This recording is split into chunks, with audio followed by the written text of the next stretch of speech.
بیاین ببینیم تو کیف لوازم آرایشیم چه چیزایی هست. این کانتور شیگلمو دارم که اصلا خوب نیست، فقط چند دقیقه رو صورتتون میمونه بعد سریع پاک میشه. پنکیک هرنانتس رو دارم که برای کسایی که پوستشون مستعد جوشه عالیه. به جای این کانتور همیشه از این فنتی بیوتی استفاده میکنم، هم خیلی خوش رنگه هم خیلی راحت بلند میشه.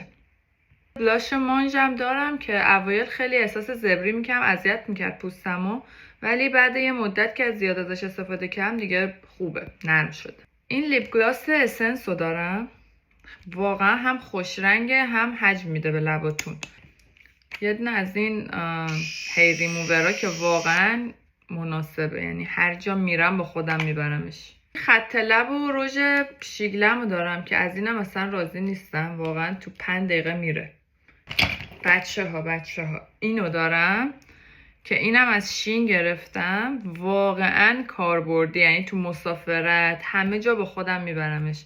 براشای مختلف داره. این بلاش بیرنگ دارم که این شکلیه، میاد روی گونه قرمز میشه، زنین همجوری خیسیش میمونه، مات نمیشه. بهترین چیزی که میتونین توی لوازم آرایشاتون داشته باشین این کرم پودر لورئال سبکه، هم فینیشش ماته، پاور خیلی بالایی داره. 2 تا هایلایتر الف دارم که این رنگ روشنه اصلا رنگ خاصی نداره، فقط یه شاین خیلی کمی میده به پوستت. میکنم اینم خیلی تیره است، روی رژگونم میزنم.